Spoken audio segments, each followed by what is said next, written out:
Just a quick disclaimer, the FMD is not intended to diagnose, treat, prevent or cure any disease and has not been evaluated by the FDA.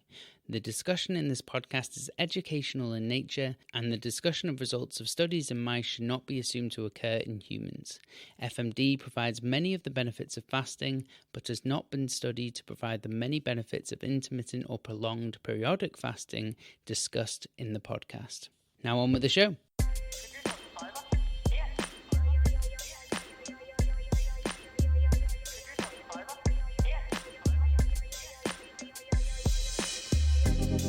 Hi, my name is Ben Atkinson and welcome to the Functional Health Podcast. I interview some of the leading voices in nutrition and lifestyle medicine, and I will share with you their stories, their expertise and their advice, shedding light on the industry from each of their perspectives to help improve your health from today. This week, I'm delighted to share with you my conversation with Dr. Joseph Antoun. Joseph is the CEO of L-Nutra, and today we dive into the different types and benefits of fasting, intermittent fasting, and the fasting-mimicking diet. So, without further ado, Joseph, welcome to the show. Thank you very much, Ben, and I look forward today to sharing amazing information with your audience. Yeah, thank you so much for coming on. I'm actually really excited today because your portfolio is extensive. So I'm going to dive straight in here. So you specialize in kind of fasting and diets for longevity, but you were originally much more focused on health policy and health systems reform. What interested you in the longevity space after working so long in healthcare policy? Yeah, I mean, they are different because we built a system and a medical system and a societal system a little bit differently than it should be.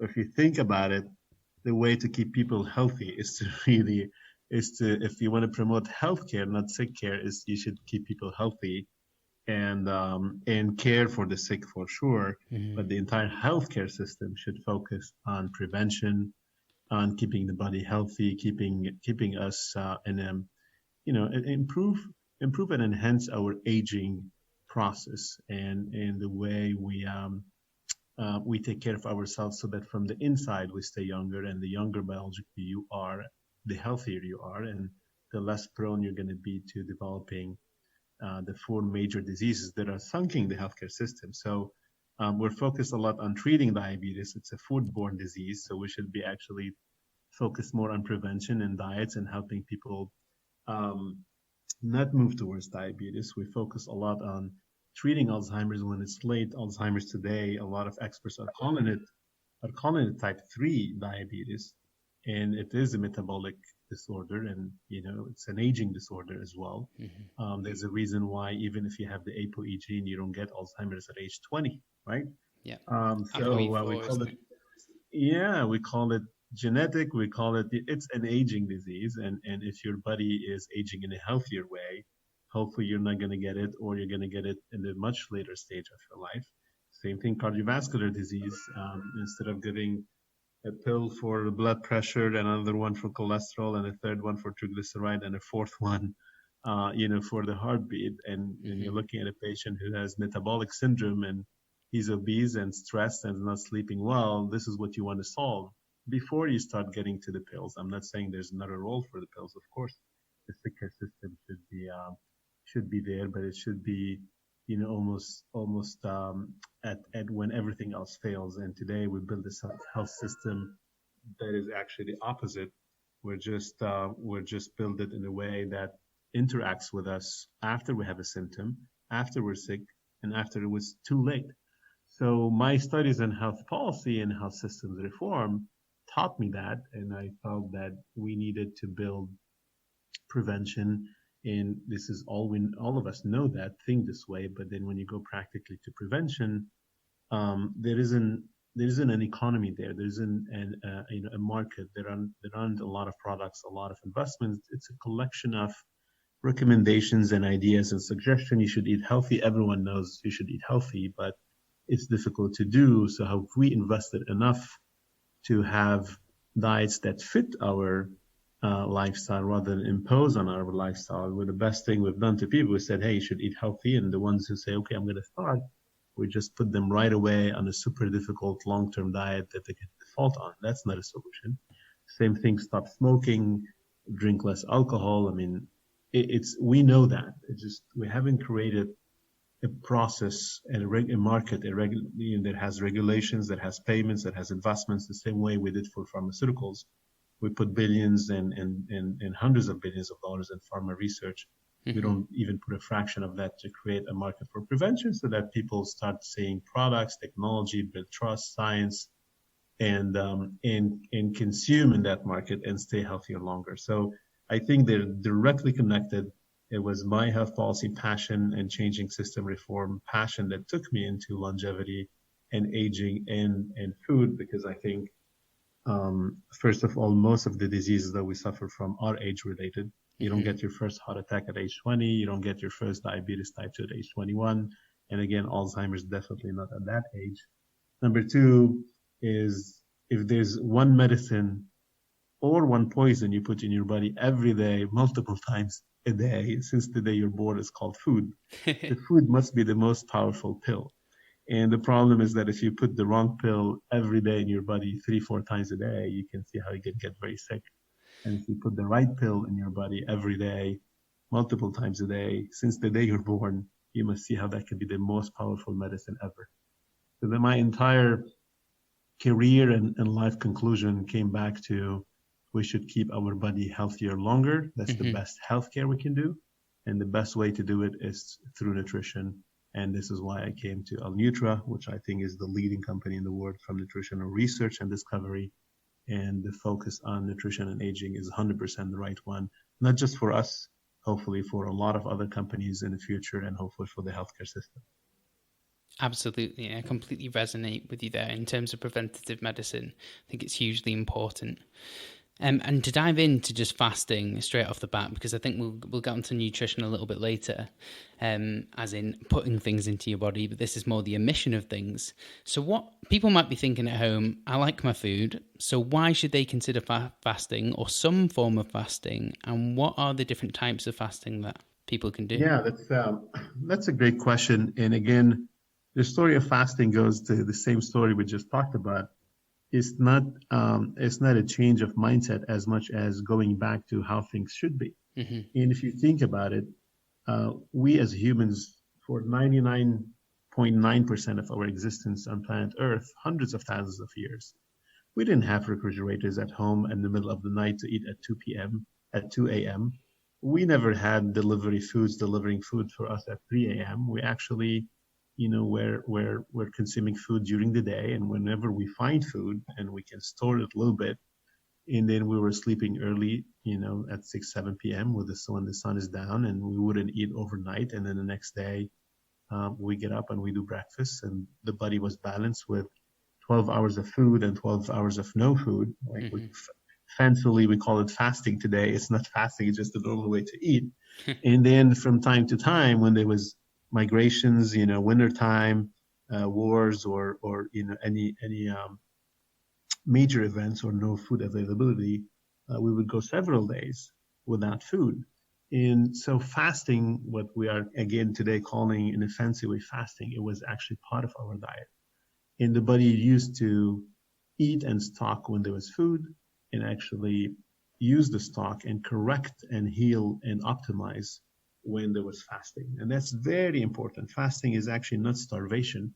This is why some people kind of look at it this way. It's like, why do I need to starve? You're not starving. You're just rebalancing the way you should be eating. You should not be eating all the time. Otherwise, you're just you're pushing your body to age. And that's probably the biggest message for me today, is every time you eat, you're fueling the biological aging of the body. When you eat carbs, insulin increase, that's a growth factor. When you grow biologically. IGF increase based on the protein intake. It's an insulin-like growth factor. So both sides, you're pushing the body for growth. And when you grow, you're really, speeding up the aging of the body. And this is what's happening today with us. We're seeing the onset of all these chronic diseases at early stage in the life, diabetes at age 40 and 30, and cancer at ages of 40s, and first heart attacks. We're just pushing the biological aging of our body through stress and overeating and obesity and increasing what we call inflammation rate.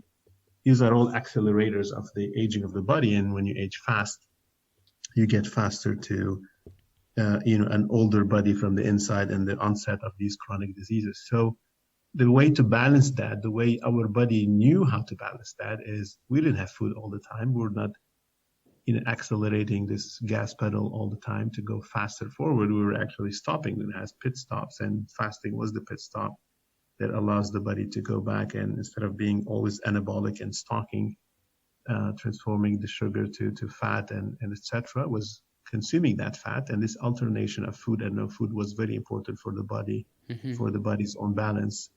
And today we have a flare of obesity, and the flare of obesity is inducing this inflammation and acceleration of biological aging and the onset of the chronic diseases. So fasting is not an artificial current new diet. Fasting is part of rematching our body to how our body was supposed to eat. Right, that makes perfect sense. But in terms of the types of fasting which are out there, though, because people talk about intermittent fasting, so that almost 12 to 16 hour, and then there's more prolonged fasting, and then people just talk about fasting overnight, because obviously breakfast, if you break that word down, it's break fast. What are the different types and benefits of those? There's thanks for the question. There's a lot of confusion out there about what is intermittent fasting, what is prolonged fasting or periodic fasting, and what are the different methodologies and who should do what. So I'll try to go over the typology of fasting, the types of fasting, and the benefits of each. Sure, and I might interject with some certain questions, specific questions as you do. Yeah, for sure. So I'm going to start with intermittent fasting. And under intermittent fasting, if you want, by definition, is fasting for a few hours all the way to 2 days. That still be categorized under intermittent fasting. But most people do fast within 1 day, and this is where it's called time-restricted eating, meaning you're restricting the time within 1 day, within the same 24 hours. Intermittent fasting and time-restricted eating are the two faces of the same coin. If you're saying I'm fasting for 12 hours, it means you're restricting your eating period to 12 hours. If you're fasting for 16 hours, meaning the time-restricted eating period is now 8 hours.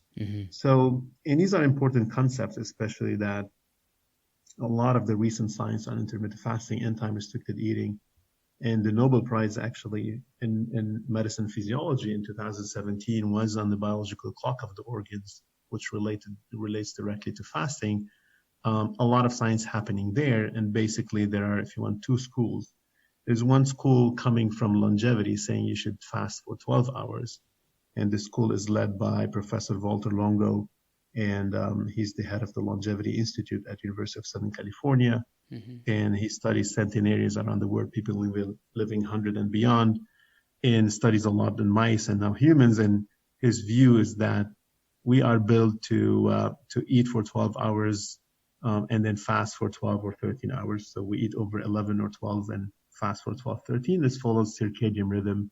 This follows the daily, light and then nighttime hours. And because humanity lived to mimic that and parallel that, we used to have early dinners, 6, 7, and then sleep and wake up the next day and break the fast. So again, the word breakfast means fasting was part of our diets, right? And you break it at some point. Yeah. So it was meant to be kind of, that's the way to balance the body, meaning you eat and then say you had your dinner at 6, you have a few hours of digestion, then absorption, then the calories gets into the cell, and then you wake up in the morning and you start using the calories. So now you need another ingestion of calorie, and that's the balance of the body. If you eat sooner, which is what's happening today. Today, for example, in US, statistics show that people are eating over 16 to 18 hours per day.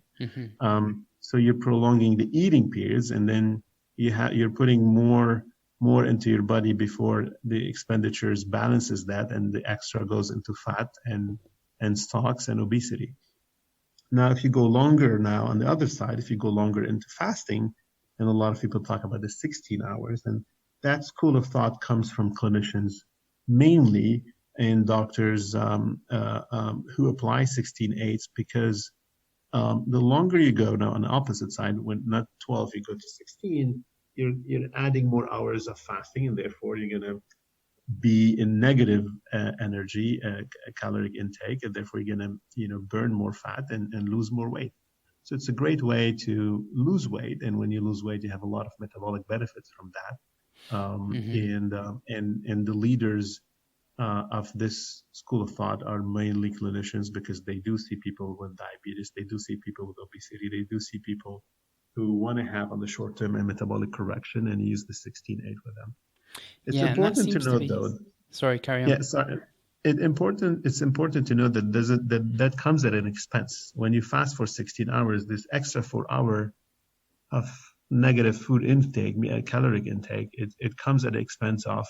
In the morning is when your brain is active and you're going to work, is when your muscle is moving, is when your heart is pumping at a faster rate versus with the sleeping period. Mm-hmm. So you do need, this is why you lose the weight, because these organs are calling for a calorie and the calorie is not there. But it's not that we have a switch and people think that, oh, okay, the calories will switch to ketone and everything is fine. No, there's a stressful period for these organs before the body goes and tries to rescue them, first by glycogen and then by ketone burning, but by ketone use. So there's a certain level of stress on the vital organs, and this is why, if the day you go to work, you forget eating breakfast and lunch at 2-3 p.m., you start having a little bit of a headache, or you feel a little bit weak.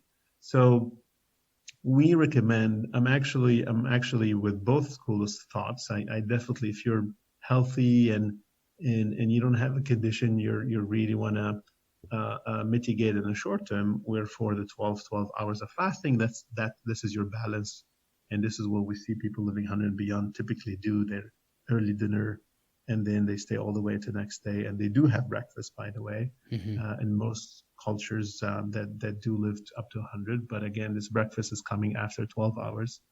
And now, if you're obese and or overweight, or you want to shed quickly the extra weight, then going up to 16 for a short period of time might outweigh the kind of the stress you're inducing on some organs. So wanted to clarify that. No, it's a really good point there, and I think the 12 to 16 hours. I know Dr. Sachin Panda did a lot of work into this as well in mice. I know there's been a lot of human work done as well, not just an effect on weight, but effect on blood parameters like cholesterol, triglycerides, and blood pressure, which are linked to heart disease. Now, some people argue that there seems to be a lack of evidence that the benefits of fasting are directly, because most of it's been done on animals, are directly translatable to humans. What are your thoughts on that? No, and that was true up until maybe a year or two ago. I think now we have a lot of clinical trials start to be published, right? Mm-hmm. And all the way from the metabolic benefits, some of it on the 5-2 or alternate day fasting, but also we have one article in JAMA Oncology on overnight fasting and breast cancer, believe it or not. We're going to talk about that as well if you want. But and there's a lot of articles on the fasting-mimicking diet. That's a longer fast, and obviously longer meaning a lot more, a bigger intervention on metabolism and cells. And we'll talk about that when we start talking about prolonged fasting. But I think now we have enough human evidence, and obviously there's in the U.S. alone.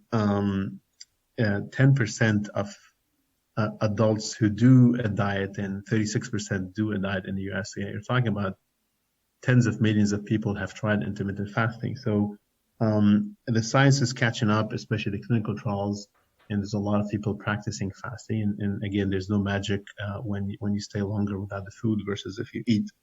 Most of the time, you're going to see this weight loss, and weight loss induces a lot of metabolic improvements as well. The challenge is staying on it. I think that's the challenge. Is can you every day sustain 16 hours? This is why I'm more with the school of safety and balance. And in 12 hours you can.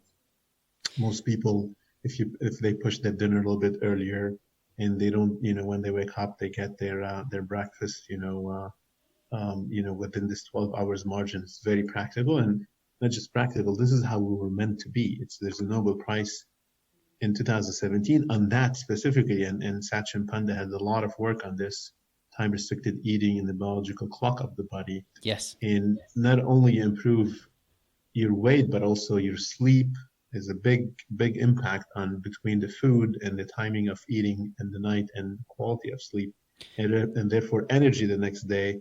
And when you talk sleep, food, and energy, you're talking about weight and cardiometabolic health and all of that. So it's really the clock.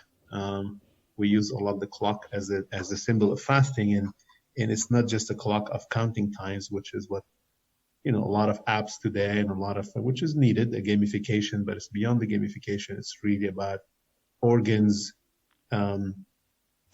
working and then stopping to be overworked and relaxing and going back to their physiological process. And it's all about nourishing the cells and allowing the cells to spend what they've ingested before they stock another and another and another load of food. And it's all about balancing rates of insulin and IGF in the body so that you're not always in anabolic push for aging. And all these, when you align them, this is when you have the healthy aging and process and longevity. Yeah, it's so interesting because they all interplay with each other, and there's a beautiful interconnectivity with them all. It was interesting. I came across a paper recently, and I'll link to it in the show notes, but it was looking at people who forloaded their calories. So the idea that you eat breakfast like a king, lunch like a prince, and dinner like a pauper.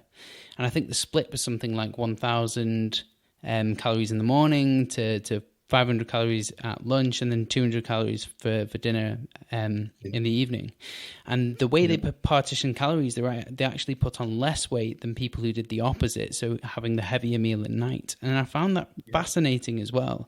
And it resonates, I think, with Dr. Sachin Panda's work, where they kind of reduced the eating window significantly, and I think it was to 8 hours, and how the rats given the same amount of calories who had an eating window of more, I think it was a 15-hour window, but don't quote me on that, actually gained weight rather than lost it in the other group. Which is just incredible, and it shows how powerful this can be just with a time-restricted eating window. Yeah, that's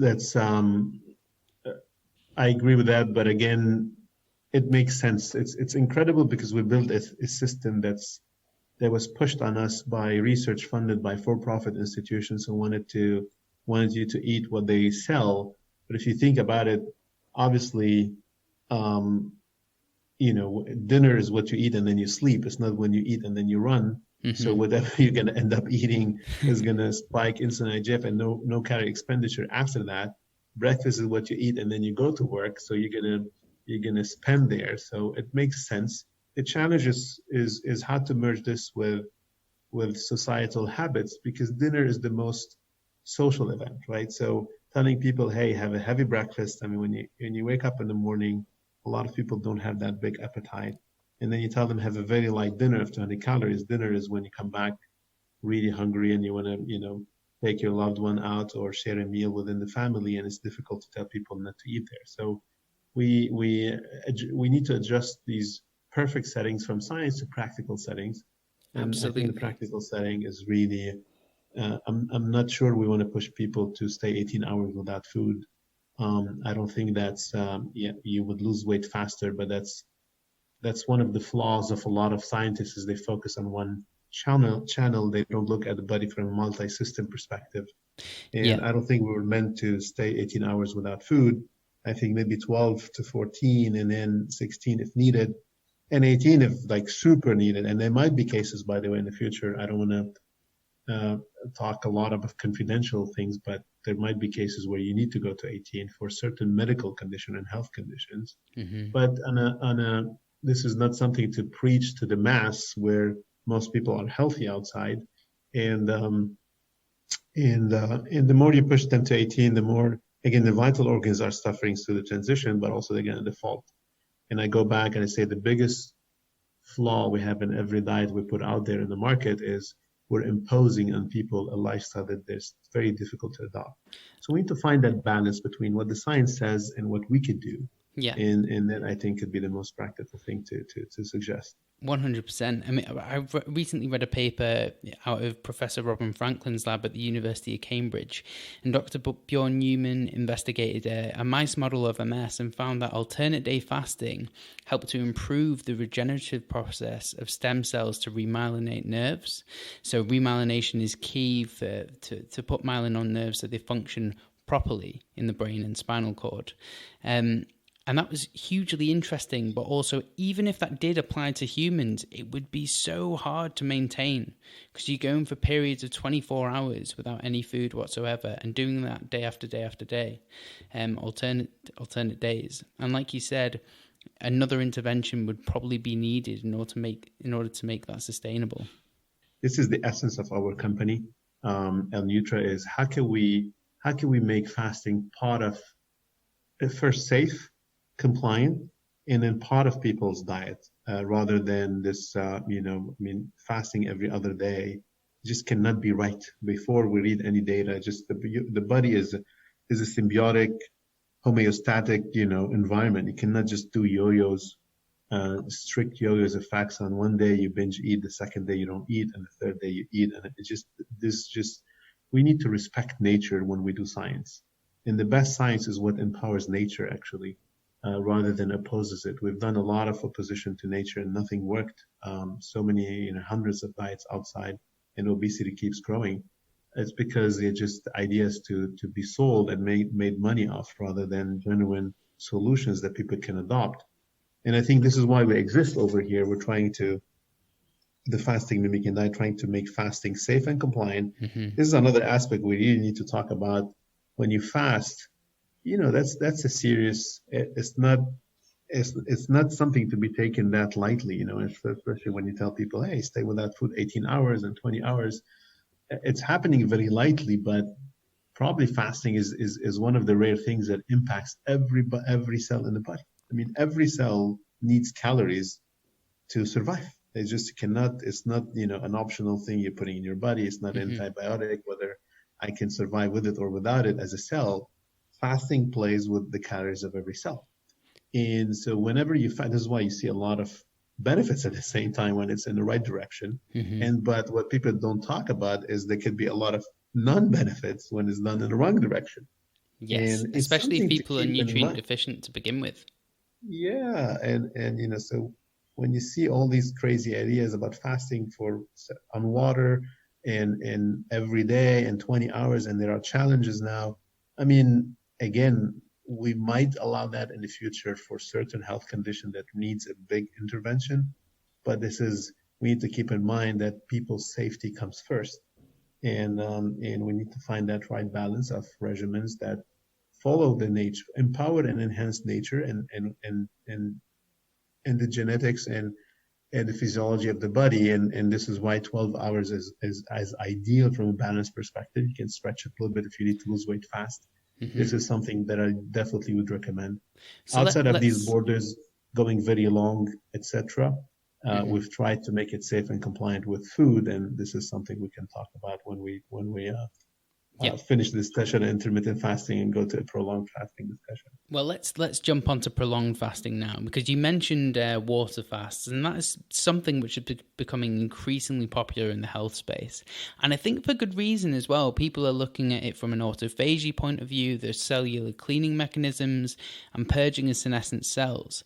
And maybe we can dive into some mechanisms of that and what you think of prolonged fasting and how that relates to fasting mimicking diets. Yeah. And again, a lot of conclusion made from mice trials. The human trials are showing up now. And we as a company, we have 12 trials. So we have probably the biggest view on this topic. That's for sure. So in a way, I always like this analogy between when we talk intermittent and going to prolonged fasting. So prolonged or periodic fasting is a fasting that's go longer than 2 days. And why this 2 days? I mean, sometimes you say 2 to 3 days. Mm-hmm. Again, the body is a continuum. There's no switches. So why put that mark on the 2 days? In 2 days, you're really in the start to get into deeper fasting mode. Your ketones are there. but also this is when the body starts going to the next level of defense of protection, which is impacting the cells.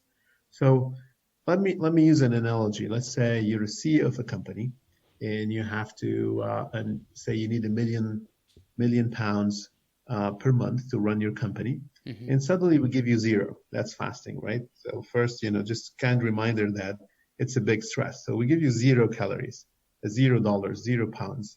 And so the first thing you're going to do to survive now this crisis, you're going to go to the bank and use your savings. And if you have some credit, if the bank gives you some credit, you'll apply for that. This is exactly what the liver is a credit with neoglucogenesis, and the fat is your savings. And so that works day one, day two, but then, so after 2 months, if you can live a month or two off your bank reserve, but you're burning $1 million a month, you're going to see your reserves going down fast. You're going to say, well, I need to do a next level of protection. So you start restructuring the body. You start the company. Yep. You start looking inside, say, I have to be more effective, right? So you stop some of the projects, you move some people around to different things, you start doing the most important thing, and you start getting rid of all the inefficiencies, or you try to fix some departments going wrong. And that's exactly what the body does at day 2 and 3, is what we call the autophagy. Is that, you're going to the cell and telling a cell, I cannot get you calories from the outside, and you're going to have to now go and work on consuming your debris, on consuming your organelles, and live off this difficult time by becoming a better you, a leaner, better you. And that's autophagy, is self-eat. And it won the Nobel Prize in Medicine in 2016. And it's a sign of a stress, a higher level of stress. But it's very exciting in the world of nutrition, because that's the first time now nutrition is talking cell, is not talking weight. For up until now, when we talk a diet is meant, to impact your weight and obesity mainly. And it wasn't talking about cells and improvement in the cell function or cleaning up of the cell or cellular rejuvenation, which now you're touching on food as medicine potentially, rather than just food as weight. Yes. And that's very exciting. Now, if you go longer, so that CEO, restructured, try to save here, you survived month 2 and 3, and now you're hitting month 4. What you're going to do as a CEO, you're going to go bankrupt, and therefore you're going to just start firing people now. You're going to do more, not functional, but structural changes as well. And you're going to have to fire some people and probably keep the ones, you let go the ones who are expensive and not doing a great job. And you're going to try to protect the ones who are cost effective and they're superstars. And this is what the body we showed does in mice, at least, and in humans we have the early signs, but at least now we're showing that the body starts trying to get rid of old cells and cells with damage, and try to push the younger cells to go and replace them. And we've seen this in mice in multiple of our trials, where you see some younger cell activity happening in the body, and that's part of the regeneration happening there before you declare bankruptcy, and then you eat again. So it's important because then if you let this company go, it's going to go bankrupt. So now you finance this company. Now it's a lean, mean, super effective machine, and it flourishes in the right direction. And that's exactly, if you want, the process that Professor Walter Longo discovered. And he's the probably the oldest fasting, researcher. Time magazine in 2018 nominated him among the top 50 most influential people in health for his work on fasting. So he studied the short term, then the longer term, and he found out that 3 to 5 days is when you get is the optimal balance to stress enough the body, but not bankrupt the body, right? Not getting the body to do wrong decisions. It's all still into improving performance, reconstruction, rejuvenation, and then you refeed. And the refeeding period, the first 5 days of refeeding are critical, because once you give back money to this company, the CEO is going to rehire now in key positions, and now he has the chance to hire the right people on a very effective company. So that rejuvenation part is as important after refeeding, and this is why we believe more in the cyclicity of fasting rather than in the duration of fasting. So if you go now 10 days on fasting, and you take that CEO of 10 months of no money, I mean, he's going to start making decisions that are harmful to the body as well, right? You cannot pay the core staff, you have interruption of supply, you cannot survive, and you can go to bankruptcy. So it's important to understand that, and I use this analogy because it's factual and it represents how the body normally is doing things. Mm-hmm. The body is a very smart, orchestrated systems, and this is how it tries to survive. So fasting 3 to 5 days can get you into heavy weight loss because again, you're 5 days or 3 to 5 days without with low calories, and then that has advantages. But then you start doing autophagy day 2 and 3, and potentially cellular rejuvenation going all the way to day 5, and then you refeed. And that cellular rejuvenation is not just so it was both purging kind of senescent cells, those cells which are kind of not doing anything which is functionally constructive, but they're still, because they can cause inflammatory cytokines to be produced, etc. But also, you said that regeneration process, and I think that's something which happened in Professor Robin Franklin's lab. It was idea the regenerative process happened, but that was alternate day. But I imagine there would still be some mechanisms which cross over into both the prolonged and the alternate day fasting. Yeah, and in mice is definitely. I mean, we have a lot of papers showing that. We as a company, although scientifically prove that 3 to 5 days are, could be a good window. Going to mass market, and again, efficacy is important, but safety is more important. Asking people to stay 3 to 5 days just on water fast is could be very risky to many, and definitely not achievable or compliant for most, right? Yes, absolutely. And that was the main reason why University of Southern California, and with all big grants and funds from the National Cancer Institute, the National Institute of Aging, and the National Health Institute, National Institute of Health, they developed the fasting mimicking diet. It was exactly what we're talking about, meaning they saw the papers, they saw the preclinical trials. There was a lot of major potential benefits on fasting for several days in a row. And when the researchers under Professor Longo went to clinical trials, it was so difficult to do the clinical trials in a safe and effective way because you can just asking people to fast for 4 days was very difficult. And they got the sponsorship to develop the fasting mimicking diet. Is can we still feed them, and while keeping the stress at the cellular level and allowing the cell to rejuvenate? And this was the reason behind the birth of the fasting mimicking diet. And I'm clarifying this because I don't want to be here pushing people to go on water fast 3 to 5 days. This is not something that it might be very efficacious on many benefits, but is not always safe and healthy to do. So we recommend to do it with the food option of the fasting mimicking diet. So how was the fasting mimicking diet discovered? Well, it's fascinating because this is one of the few projects where it wasn't even a business project. It was out of necessity for science. Professor Walter Longo and his team at the Longevity Institute, again at the University of Southern California, they were water faster researchers, and when they discovered the impact of, again, 1 and 2 and 3 days of water fasting on food, and they wanted to go longer, they wanted to do a clinical trial with 4 days of water fasting, and they tag teamed with Mayo Clinic, I think, at that time, and they both couldn't recruit people because water fasting for 4 days was so difficult to do, and again could pose a safety issue. So the National Institute of Health, and specifically the National Cancer Institute, actually granted them funds to develop the fasting mimicking diet. They said, okay, maybe we find a way to feed people and keep their cells in a fasting mode. And it was out of necessity to complete a clinical trial that the idea behind the fasting mimicking diet happened. And then after they did the discovery, they said, how can we take it to the market?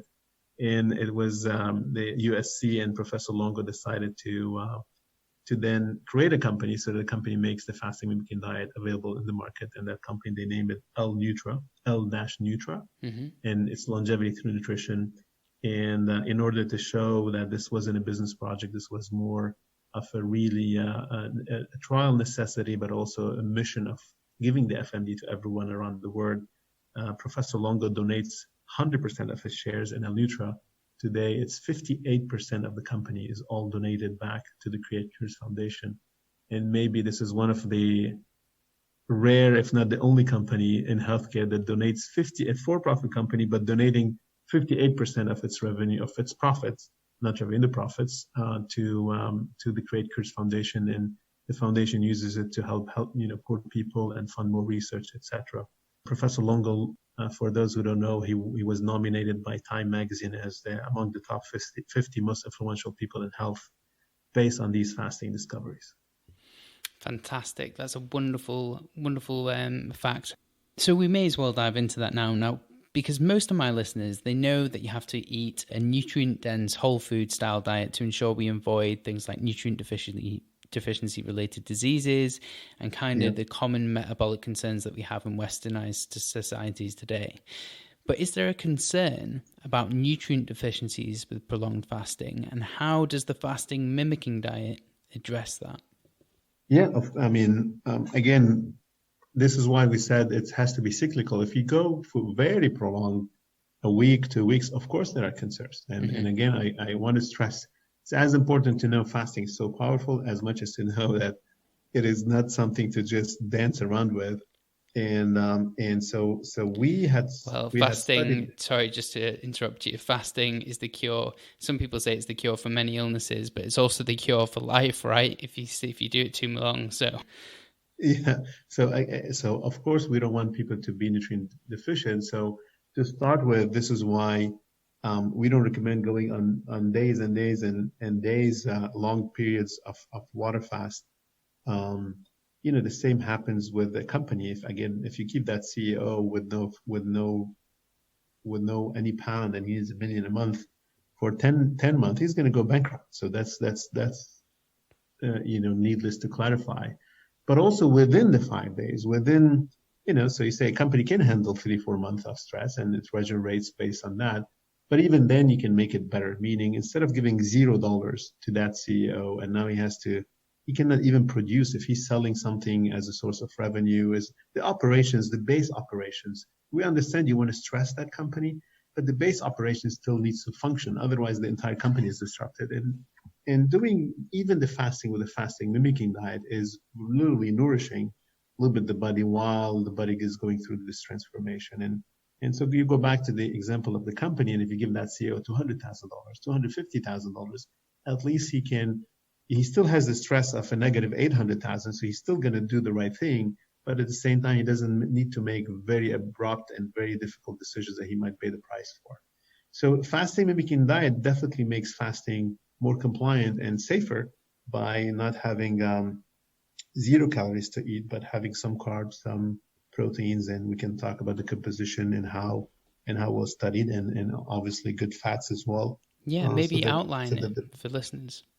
Yeah. So the development of the fasting mimicking diet started again at the Longevity Institute at University of Southern California, and it was a grant, big grants actually by the U.S. government to the National Institute of Health, and the objective was, you guys at USC understand how the PKA, the RAS, and the TOR pathways, these are the main pathways in the cell that processes the signals of carbs and insulin and the signals of protein and IGF, the growth factors, right? So at the cellular level, the pathways for these nutritional inputs, ingredients, again, mainly carbs and proteins. And here to clarify, fat is when you eat fat, there's no growth factor that surges after right away, and it's not considered a nutrient for the cell. Fat is more of dealt with from a calorie perspective, and that's an important secret to know. What really pushes a cell to grow or to stress and protect are the carbs and the proteins, and not all carbs are equivalent, not all sequences of amino acids are equivalent. There are a lot of secrets there, which sequence, is a bigger sign to the cell to grow. And that has been exploited by the protein industry to grow muscle, right? In the fasting mimicking industry, it's the opposite, is how can I feed you the other sequences of amino acids that still give the protein to the cell, but without pushing the cell to grow and recognize the food. So lack of branched chain amino acids, for example. So I know leucine stimulates the mTOR pathway. Are you talking about essential amino acids, but omission of the branched chain amino acids? Yeah. So this is part of the if you want, the secret sauce of how can we give which sequences of amino acids you can give a cell and how much and which part of the day, so that you get you still giving ingredients to the cell without triggering the TOR pathway and the recognition. When and which chains and how of carbohydrates, and in which format, all the way from eating them to the digestion to the glycemic index to the time of the day, because insulin, and cortisol, they fluctuate during the day and night. And we take care of all of that. This is all what we study, and this is why it took over 15 years now, and over $36 million into the science of aging and the pathways and the fasting mimicking to get all the way here.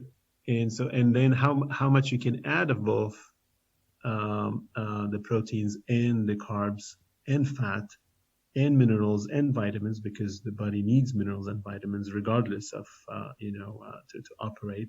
And how can we put it all together into creating a 5 days diet that nourishes the body while at the cellular level it's not triggering enough the PKA, the RAS, and the TOR pathways for cellular recognition. So the body is being nourished, is getting the micro and the macronutrients, while the cells still feeling the stress, and therefore you get the benefits, or many of the benefits, of fasting. Right, perfect. Because you're down-regulating those growth factors, like you said. Because I know that chronic upregulation of things like mTOR, IGF-1, RAS, those are linked directly to carcinogenicity. So I was wondering if there's any. So not only cancer, but every other, right? Most chronic diseases are related. This is important because, again, we still look at medicine by specialty, but if IGF and insulin are high, you're creating that metabolic. First, you're accelerating biological aging, and if your body from the inside, simple example, if you're 40 but you're 50 from inside, biologically you're accelerated for 45, or then you're going to see your first diabetes onset, or cancer onset, or Alzheimer's, or cardiovascular disease, getting at a younger age. This is what we're witnessing today, right? Alzheimer's wasn't the disease of the 60-year-olds before, and diabetes was definitely not the disease of the 30-year-old and the 40-year-old before. And most cancers were not appearing in that age. Obviously, we're better in diagnosis now, but we've been better in diagnosing those 30 years ago. They're still increasing. So that theory of, now we diagnosed them better. I mean, we diagnosed them better 30 years ago, and now they're still increasing.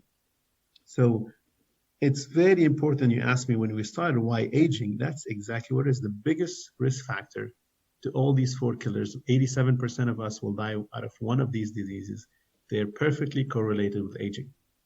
And if you keep the insulin IGF high, you're pushing that growth of the body, and you're pushing the biological aging, and therefore you're kind of accelerating the onset of these diseases. When we're born, we get into a car, and where there's an end date, there's a destination you're taking your car to, and if you're running at 40 kilometers per hour or 60 kilometers per hour, 60 kilometers, you're going to get towards your end faster. And that's not what you want today, as to be on a very high protein or very high carb diet.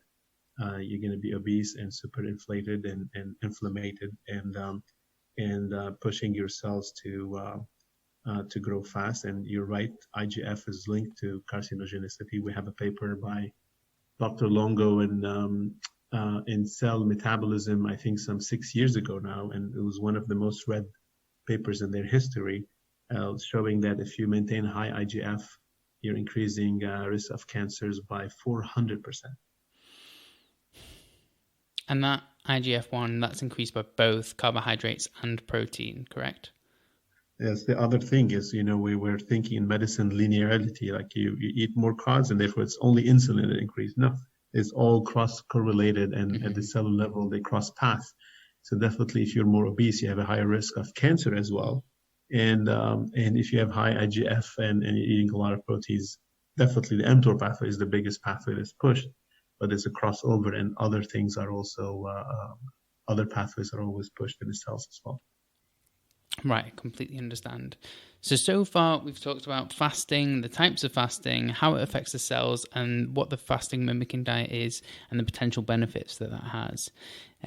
Just to move on slightly, when you were talking about the benefits of the fasting mimicking diet, and this is something which I know I'll be asked, because many people are aware that extended caloric restriction seems to enhance longevity in animals up to 30%.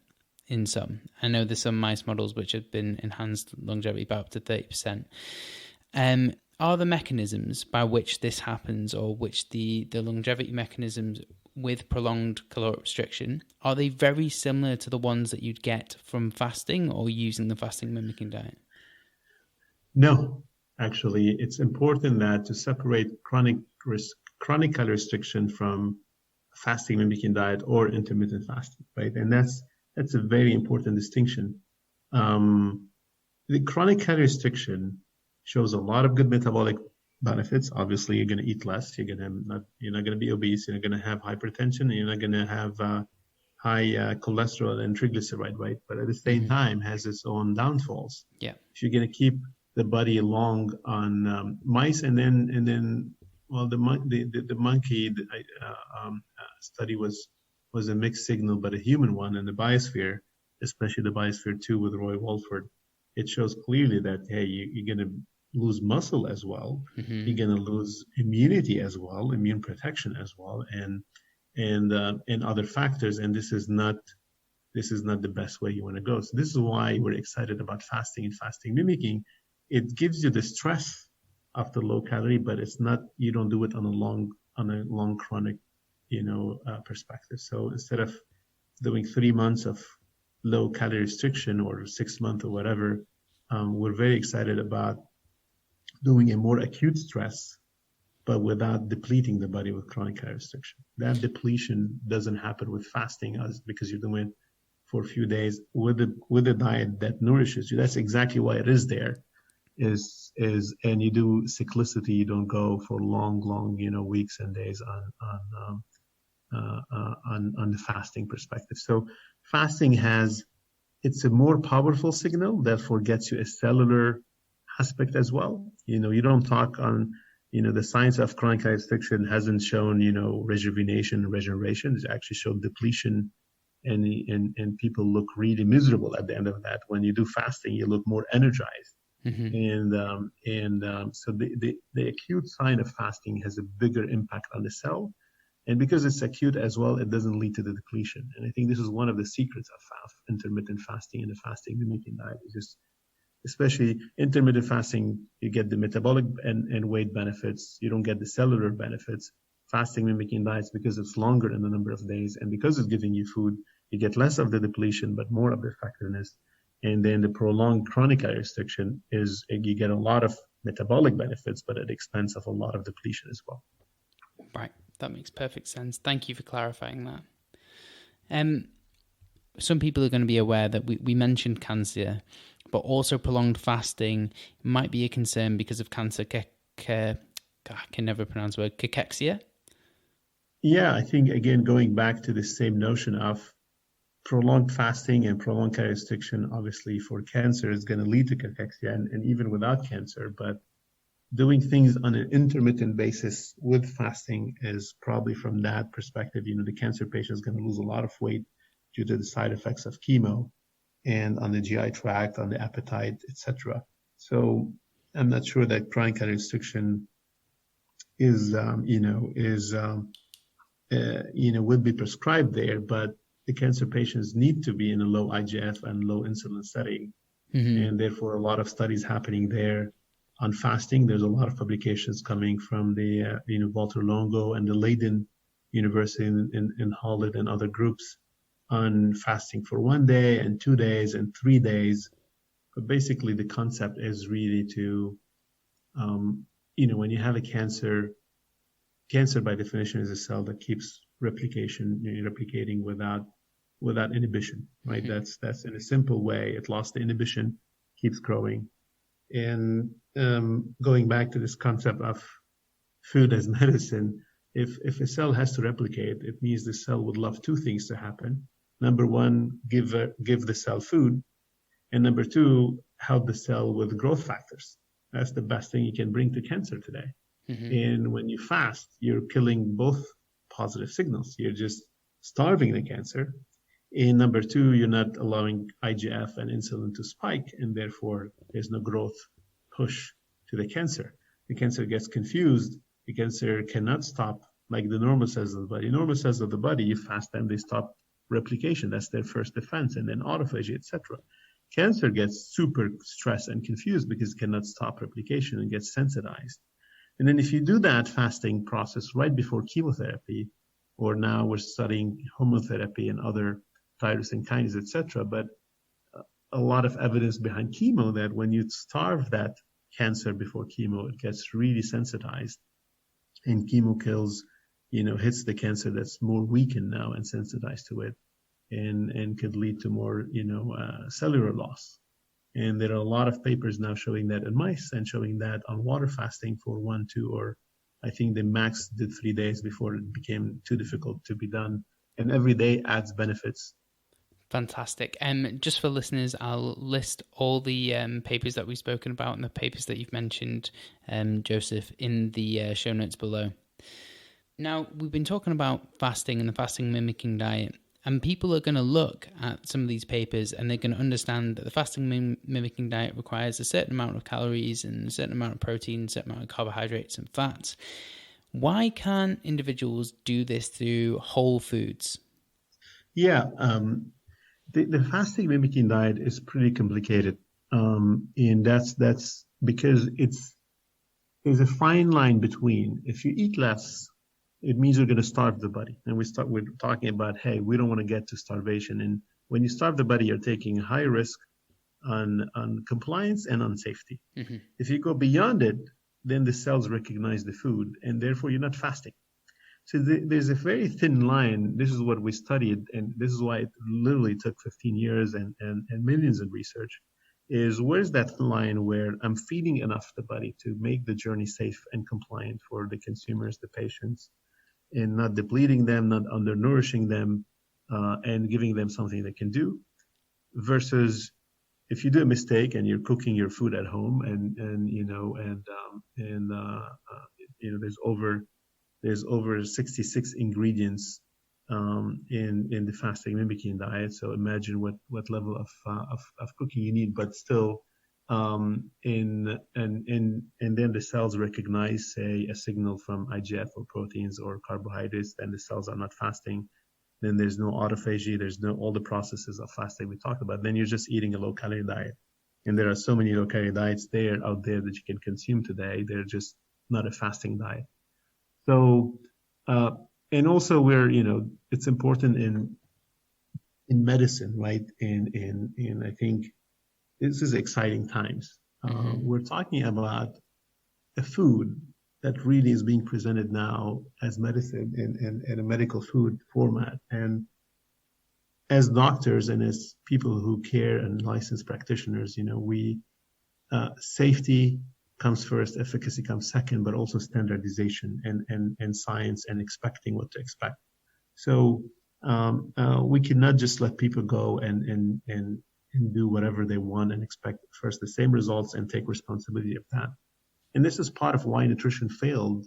We're saying on one hand, we say nutrition is the most powerful pill or poison you can have. On the other hand, we cannot name even 5 diets that or that you can swear by and you can say have a lot of benefits, etc. Because just they're coming with theories, a little bit lack of science, and not clear packaging like pharma did.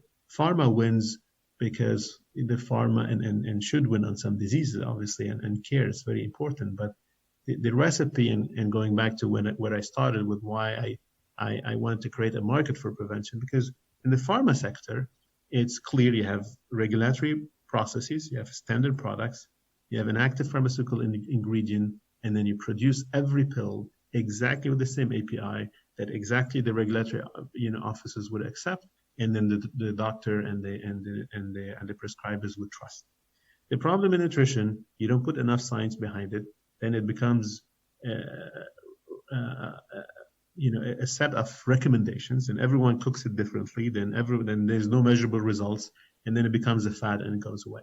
What we've tried to do is we said, look, there's a recipe, there's a clear API here, it's fasting, and we clearly mimic it with food, and we have the exact formulation, and we prepare it in a safe and healthy way, and we ship it in a standardized way to everyone.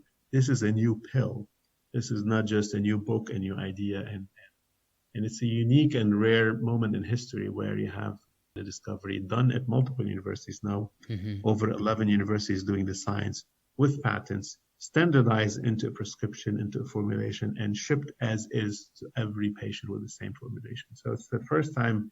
We're extremely excited about food as medicine, and I think the just turning that into a set of recommendations, that things that people cannot do, and therefore you're going to lose all the healthcare support behind it, because it's just, this is how nutrition has never been able to make it seriously into medicine, into doctor's office, because I was trained as an MD, and in top universities, I was never been in that seat to respect enough nutrition and feel it's standardized and have enough science to carry.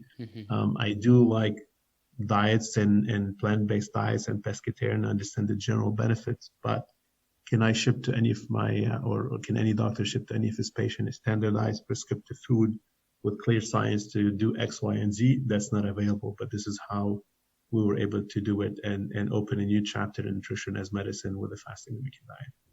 Well, that's one of the reasons I was so excited to speak to you, Joseph. So, yeah, and hopefully, this is I think a lot of learning here for the audience, but actually it's a lot of excitement, because most of us in functional medicine, we're the bridge, right? Functional medicine is the bridge between medicine, which we went to school for, but at the same time,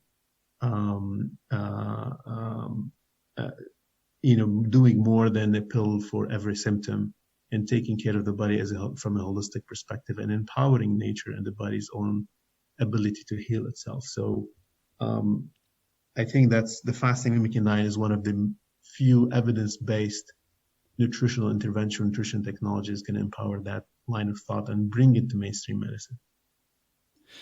And just to outline something, like when you're talking about longevity, and there's a lot of reasons that you've outlined why this fasting mimicking diet could increase longevity. How many times a year should someone do the fasting mimicking diet to have long-term benefits for longevity? And secondly, does longevity always have the same effect on health span? So if you increase one, are you talking about you automatically increase the other? So there's no one size fits all. So it depends. The answer on how many times you should do it per year depends on the individual. If you're healthy, you're mid-age, and you want to do it more to kind of put your system in check, I always say take your car to the mechanics, right? You take it two times a year to the mechanics. You go 2 times to the dentist.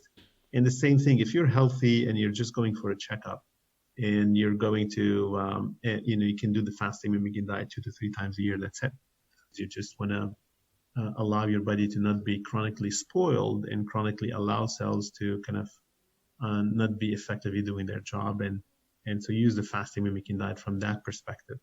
Now, if you're not healthy, and meaning especially if you're carrying overweight, you have certain goal and health objective in mind, then you can do what we tested also in most clinical trials. We do 3 cycles in a row, once per month. The fasting mimicking diet is just 5 days per month.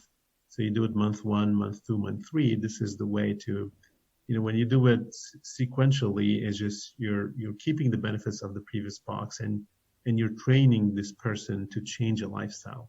One of the two advantages we didn't talk about the fasting mimicking diet is that first, it's a 5 days diet. And we hear it from our kids. We have a 91% completion rate. That doesn't exist in nutrition, because every nutrition is like it's a long process. Every day I have to be in a nutrition, and I will default obviously 1 day. Now in the fasting mimicking diet, it's only 5 days. So there's a day 1, there's a day 5, and most people complete it. And when they complete it, they feel that they won for the first time. They achieved the diet. They see the benefits very fast. So other advantages is fasting is such a big signal to the body that you see the benefits very fast, lose the weight, feel the energy, but also most people report a change of relationship with food. Right. And so in the 25 days in between, they're not jumping back on a pizza and a pasta and a burger right away. They feel that, hey, I was able to stay 5 days on this, low calorie plant based. It was tasty, it was great, but it helped me understand I don't need these big portions. I don't need to be addicted on my Coke every day and all of that. So there's a behavioral change, and when you do it 3 times in a row over 3 months, it just inspires you every time. There's a lot of science from Stanford and BJ Fogg on how to really change the behavior of people. It wasn't by the diets we're doing, meaning imposing every day something on them, as much as inspiring them with small wins so that they really genuinely start changing their lifestyle. And we see that happening. So if somebody has a health goal and is an overweight, etc., they could do it 3 months in a row, and then once every 3 to 4 months, just to maintain. And if they achieve their goal, it's just more of a maintenance. So we say 2 to 3 times a year, or 3 times in a row, and then once, every quarter or every 4 or 5 months, depend on needs to maintain. Okay, fantastic. Sorry, carry on. No, there was a second part of the question, I think, which you were talking about health span and longevity. Yeah, are they connected? Yeah, for sure. And again, the fasting mimicking diet, what we showed is impact markers of aging. So we cannot promise longevity. You cannot promise someone to live longer. Mm-hmm. Ethically, you cannot promise, but obviously this is why you're trying to do the right thing today from a lifestyle perspective, is to ultimately try to live longer. But what you can talk about is really healthy aging and health span, meaning we're trying today, instead of you not having the right lifestyle today and therefore inducing mismatch from the metabolic and weight perspective, we're trying to help you have the right lifestyle today so that you age in a healthier way, rather than, again, as we talked before, having multiple spikes of insulin and IGF for 18 hours during the day. Mm-hmm. And so that healthy aging is more correlated to what's called health span, meaning how long, what's the chunk of your life that you're healthy versus sick. So health span is how long, how many years you're going to live where you're healthy before the diagnosis of your first chronic disease. And obviously, the healthier you are for a longer period, potentially you're going to live longer. So that's the main correlation. Today, medicine, going back to how we started the podcast, medicine is practicing sick care, and we actually are not living longer, by the way. In the US, the last 4 years, we lost 0 years on our lifespan. Mm-hmm. So for the first time in recent history, we lost 0.4 years on our lifespan in the US, although we're spending $2.3 trillion on healthcare because we're practicing sick care. Most of the money is going on the last few months of life, and to only add few months of life to your life after being sick. And that's not the way to help on a societal perspective. It's definitely the way to help a dear and loved one, and you want to keep them alive longer. But from a societal perspective, you want to invest more on keeping people healthier longer, so that they have a longer health span and a much more graceful longevity, rather than adding years of pain and suffering and high expenditure to their life, which helped us in the 60s, 70s, and 80s to prolong a little bit our longevity. But now we're not prolonging it. It's just we're shortening our health span and living longer sick, and living sick for a longer period, but not even living longer after that. Yeah, exactly. Something obviously crucially has to change. Yes. Joseph, I know we're coming to the end of the podcast, or we're coming up on time, but I just want to ask you the last 3 questions, which I ask everyone that comes on the show, with the first one being, what is the biggest health change that you have made in your life, and why? I think the biggest change is I'm an avid practitioner of the 12-12 fasting. So I used to eat late at night, and because we're executive, we stay very long hours and working up until midnight and 1 and 2. Yeah. And once I started learning the science of intermittent fasting and I understood the value of the 12-12, I think the best thing I've done is try to adopt that. and doing, fasting mimicking diet, 3 times a year, that was really important. But I think that daily being cognizant every day that,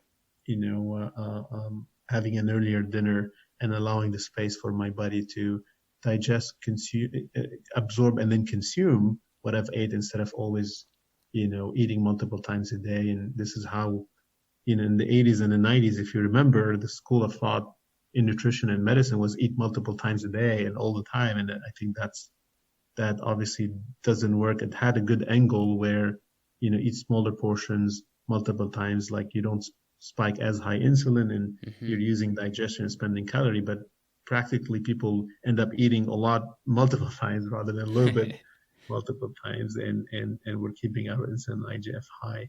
So I think that was the most important thing, is for my health span, is allowing that 12 hours of fast during the day.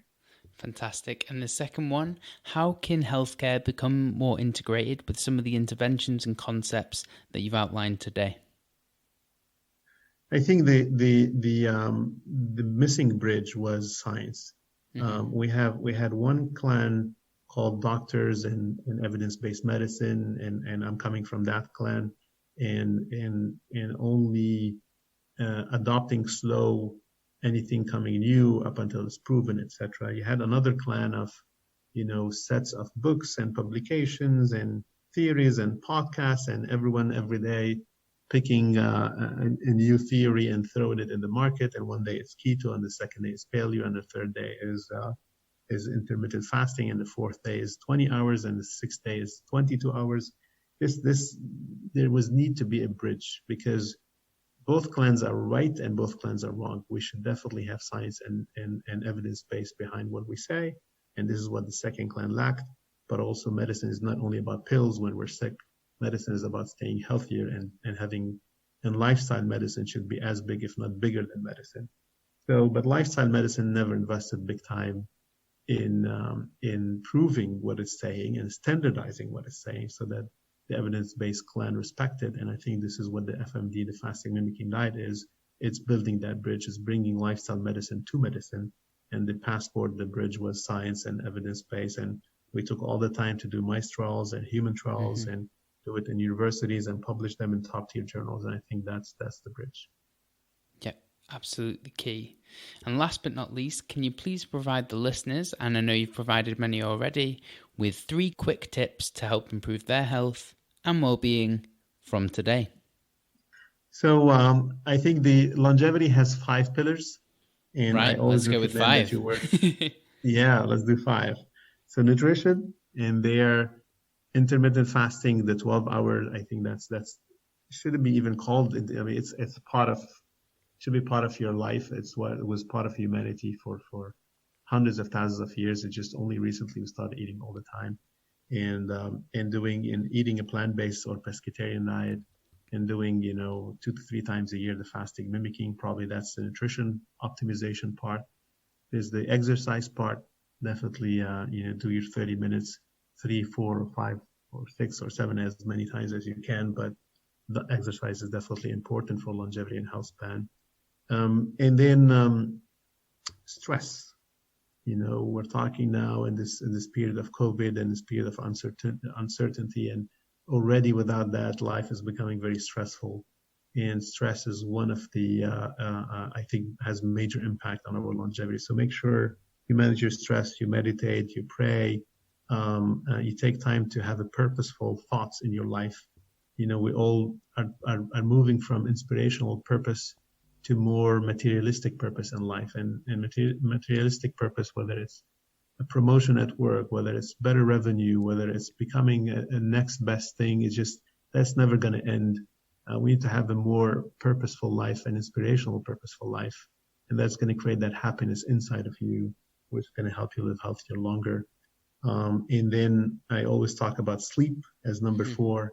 It's very important to sleep your good 7, 8, or 9 hours, and sleep quality as well.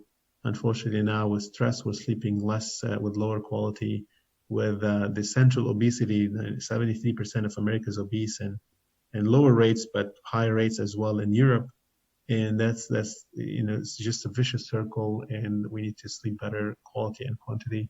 And then finally, but it's not actually final, it might be as important as nutrition or right after nutrition, is receiving and giving love. Is the social capital, is what makes us human and rematches us with what we're meant to be is really family, is friends, as parents, as wives, as kids, and is being happy on an everyday's life. That level of happiness and social connection is so important for our inner peace. And when you have that, your body is operating in a much less stressful and higher quality. And I think that's important for longevity. So diet, exercise, stress, sleep, and social capital and happiness. Perfect. Thank you so much for sharing those 2 more tips than we were expecting. So that's wonderful. Joseph, it's been an absolute pleasure to speak to you. Thank you so much for coming on the show. But before you go, can you please tell the listeners where they can find you and what exciting projects you have coming up? They can find me on definitely Facebook and LinkedIn, but I'm also my profile is again, I'm the CEO of L-Nutra, and L is longevity through nutrition. My bio is there. They can email us and reach out to me there. Any one of you, whether you're a physician, a nutritionist, a consumer, and or average Joe on the street, would love to support you in any way, shape, or form. And what was the second part of the question? What projects you have coming up? I think I'm very, very excited about the clinical trials ongoing on a fasting-mimicking diet for certain conditions, and I cannot reveal those, but I think we have many trials happening and to show once and for all what fasting with food or the fasting-mimicking diet can do to certain conditions, and that would be a lifetime achievement for me. I went to med school. I wanted to treat patients in a clinical setting, and I felt I have a bigger call through health policy and health systems reform, and this is why I did my studies there. And then I felt that the biggest way I can do now impact on the health system is to improve prevention. And then I noticed that nutrition and aging are the core of prevention. And then I discovered that nutrition actually is not just prevention and weight, but could be a medical intervention, and we're trying to prove that now. So that would close the circle of my lifetime achievement for me and help me bring something to the market and to patients and to doctors that empowers them to change not just a life from aging perspective, but hopefully from a health condition perspective. Well, that is absolutely wonderful. Joseph, again, huge pleasure to have you on the show. I've really enjoyed the conversation and I've learnt a hell of a lot, and I look forward to reading the articles. And I do hope that we can do this again soon. Yes, well, thank you very, very much. Hopefully you guys enjoy this.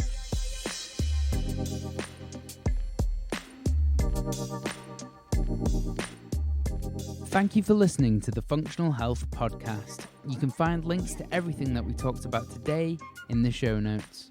If you have a second, please consider leaving a 5-star rating on iTunes. It really does make a huge difference and helps get this valuable information out and reach more people. Don't forget to subscribe so you can stay up to date and know whenever I release a new episode. You can connect with us on Instagram, Facebook, or our website, and all questions are welcome. As always, thanks to Josh Aurelia for the editing and Alan Harper for his support.